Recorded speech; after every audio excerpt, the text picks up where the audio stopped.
Today, we're talking about my top 10 reasons for ditching iMovie for Final Cut Pro. So let's get started. I'm a new YouTube creator. I started creating YouTube videos in February of 2022. I've been a Mac user for a long time, so I decided when I started creating videos, I was going to use iMovie just to make that initial investment a little bit cheaper until I figured out if this was going to be a long-term thing. So I have to admit, I got pretty good with iMovie. But after about 15 videos or so, I started to get a little frustrated.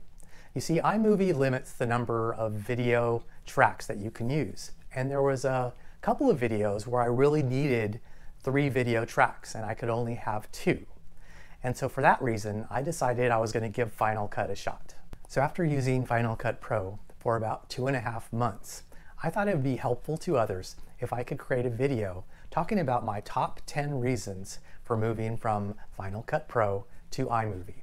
I looked for something along those lines and I got a couple of things that talked about the video tracks, but it really wasn't as comprehensive as I would like. So here's my top 10 reasons for moving to Final Cut Pro. So the first and probably the most important reason to move from iMovie to Final Cut Pro is just the limitation that iMovie puts on your tracks. You can only have 2 video/photography tracks. I had a video about my RAV4 Prime where I was doing a 0 to 60 run, so I'll show a little bit of that clip right here. It's green, we're going. And here we go. In order for me to accomplish that, I really needed 3 video tracks. I needed a track of myself and my wife on camera. I needed a track to show our iPhone capturing the time that it took us. And then finally, I wanted a track on the speedometer. I couldn't do it with iMovie. I found workarounds, so I would export one piece of the video and then bring that video in and then add the next track. And so you can do those things with iMovie. There's lots of limitations and you can find workarounds for them, but it just got frustrating. So that's probably the biggest and most important reason for moving from Final Cut Pro to iMovie. One of the big important reasons for moving was iMovie's limited support for text. You can create titles, yes, and there's actually quite a bit of titles that you can use, but the kinds of things that you can do with the titles, where you can put the text on the screen, is very limited to iMovie. That's one of the biggest reasons for me why I moved to Final Cut Pro. You can change the size of the title very easily. You can add extra paragraphs. You can move it around wherever you want the title to go. There are so many different options for handling text within Final Cut Pro. And this was a big one for me because I was creating shorts and I needed to move the title so that it wouldn't be covered up by anything. And iMovie just didn't do a very good job of this. So the third reason, and this really isn't my reason, but I think in general, I think this is really important to a lot of people, is Final Cut Pro's support for third-party plugins. With Final Cut Pro, you have developers out there creating all of these different plugins that you can use in addition to Final Cut Pro. There's plugins for titles and transition and special effects and things to speed up the editing process. Really anything that you can think of that would either improve upon Final Cut or things that would make it more efficient. Folks have made plugins for, and they're relatively inexpensive.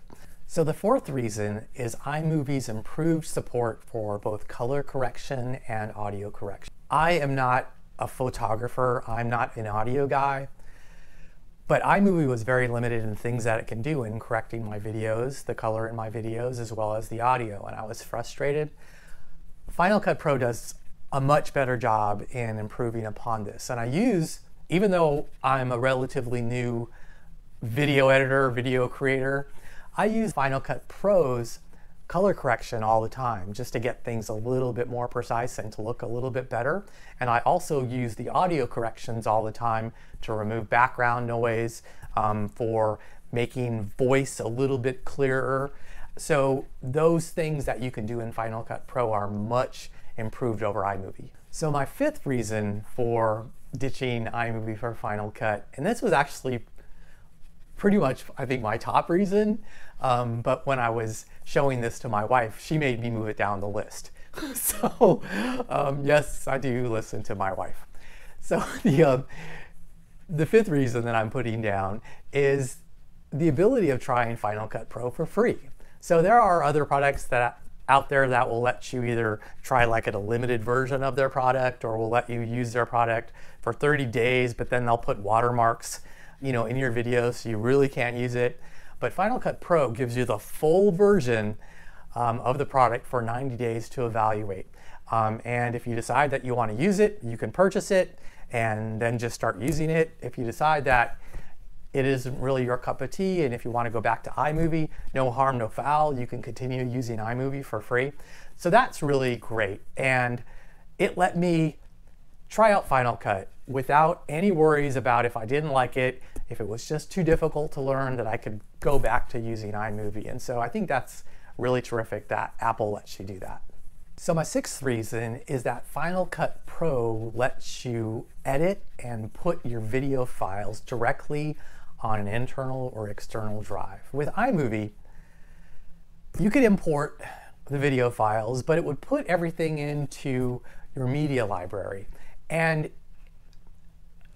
it's simple, it puts everything on there, but you really don't have an understanding on where everything is going. With Final Cut Pro, you have a lot of flexibility for taking your video files and bringing them, if you really want Final Cut to do this, you can bring it into your media library and have it manage everything for you. You can keep everything on an internal drive if you have a huge internal hard drive. But I've got an old MacBook Air, which only has a 128 gigabyte solid state drive. I love the fact that it's a solid state drive, but 128 gigs, I mean, give me a break, right?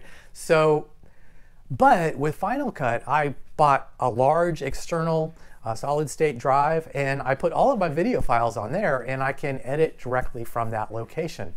Being able to work directly with the files without actually having to import it into the media library can do a lot to increase the speed and efficiency of your workflow. And so that's something that really helps. So you simply take the videos, you move it to your hard drive, and when you import it, you tell it to leave those video files in place. And iMovie just works directly with those video files. I know exactly where the files are going. They don't have to be a part of the media library, but yet if I want Final Cut Pro to do that, it can.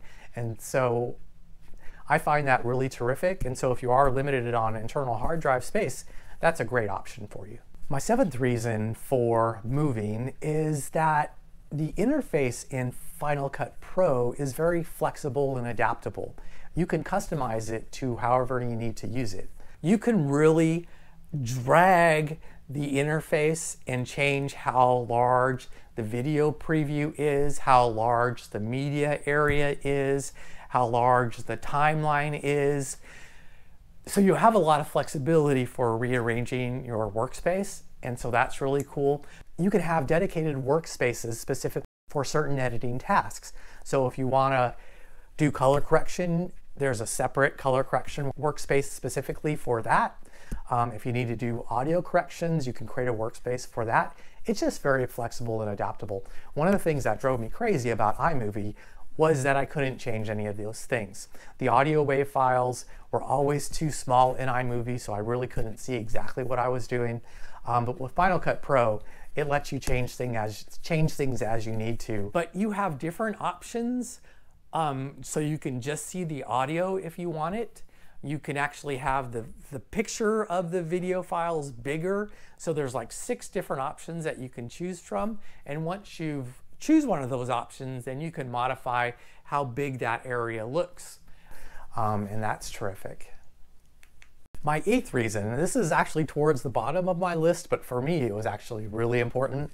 So I'm trying to, I guess, give you this list by a combination of what I think is important as well as what I think other people's level of importance might be.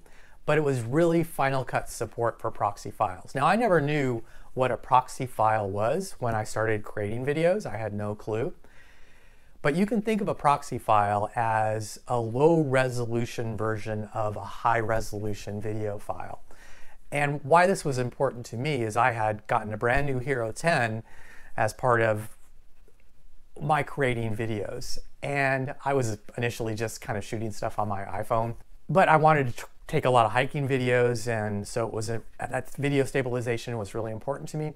So when I created these huge files on my Hero 10 and I brought them in and imported them into my MacBook Air, it was jittery when I tried to play them, and I couldn't actually edit the files or really see the files in any way. So I had to downgrade those files to a very low resolution 1080p file in order for me to actually import it and work with the file. The Hero 10 and other cameras use a codec for very high resolution files called high efficiency video codec. Well, older MacBooks, maybe not MacBook Pros, but older MacBook Airs and other older Macs don't have support for high resolution video codecs, and so you really can't watch them or work with them. So what Final Cut Pro does is when you import the files, there's an option for it automatically creating proxy files, which is a low resolution file. You can have these proxy files be directly imported into your media library, and they're smaller files, so they really don't take up that much space. Or you can have it on an external drive. You can have it really put those files wherever you want. And now when you're editing the video file, even though it's a lower resolution file, you can work with those files and your computer doesn't slow down. Now, when you're done editing the video, then you just export the file and you save it, and it'll automatically take those low resolution files and it will replace them with a high resolution file, so you end up with this great high resolution video. And so that is really cool, and I love how Final Cut Pro just allows you to work with these files so seamlessly. So my 9th reason for moving from iMovie to Final Cut Pro is Final Cut Pro's support for short, I guess you could call them short form videos or vertical videos. So we've got Instagram, we've got TikTok, we have YouTube Shorts, all of them using these vertical videos, which I guess is really, they really kind of sort of want you to use your phone or whatever device that you have close with you to create these vertical video files. So it's supposed to be just a quick video on the fly, but in reality, these really should be polished videos where the audio is really good, the transitions are really good, and you can use a video editor for really creating these more polished video files. But Final Cut lets you create these files very easily just by selecting vertical video as the video file when you create the project. The other thing you can do is you can real easily transition a 16:9 wide video format into a 19:6 vertical video. Basically, you just take your project that was done in the wide video format, you copy the project, you copy the files from one project to your vertical video formatted project, and then once you've done that, you simply crop the video file in such a way that the really important parts of it fit into that vertical video space. And then you have this beautiful vertical video that was originally a wide video. And so it's really terrific. And so I've done that for a lot of my videos and really anticipate doing that a lot more in the future. So my final reason for considering moving from iMovie to Final Cut Pro is that you can very easily export your projects from iMovie directly into Final Cut. You simply share the iMovie media library to Final Cut, and it creates all of the video files, it creates all the transitions and everything as part of the media file and part of that project, and brings it into Final Cut Pro. And it takes literally a couple minutes for it to do this. And I've done a bunch of projects and converted them to Final Cut Pro, and for the most part this process works perfectly. I guess it shouldn't be that much a surprise since Apple makes both of the products, but still that is really cool. So this is really a great way for you to try out the interface. You can take one of your projects that was an iMovie project and work with it in Final Cut Pro and just to see what the differences are. And it's an opportunity. You could actually go back and forth between the two products before you can get kind of a good feeling for it. So I'll admit, there is a little bit of a learning curve when you're moving from iMovie to Final Cut. I watched a lot of YouTube videos, and so thanks everybody for creating those for me. I really appreciate it. It took a couple of weeks before I got comfortable with the Final Cut interface, but I have to say that now that I have fully moved from iMovie to Final Cut, there's no going back. There are a couple things that are different. There's a couple of things that might be a little bit harder, but it's really worth your time to make that move from iMovie to Final Cut Pro. So I will be creating an iMovie to Final Cut Pro transition video. So for those of you that are very comfortable with iMovie and maybe have wanted to try it, I looked for some video that really focused on that. I couldn't really find a great one that really helped. There was some tips here and there, but nothing really comprehensive. And so I'm going to do a video that I would have liked to have, and hopefully that will help others out there. The focus of the transition video will be showing some of the common tasks that I previously did in iMovie and how you would do those same tasks in Final Cut Pro. And you will see that video file basically right here once it's ready to go. For those of you that made it to the end of this video, thanks so much for watching. I really appreciate it. I hope I've convinced you to give Final Cut Pro a chance. There is really so much that you can do with the product that you couldn't do in iMovie. And really, I'm still a relatively brand new user.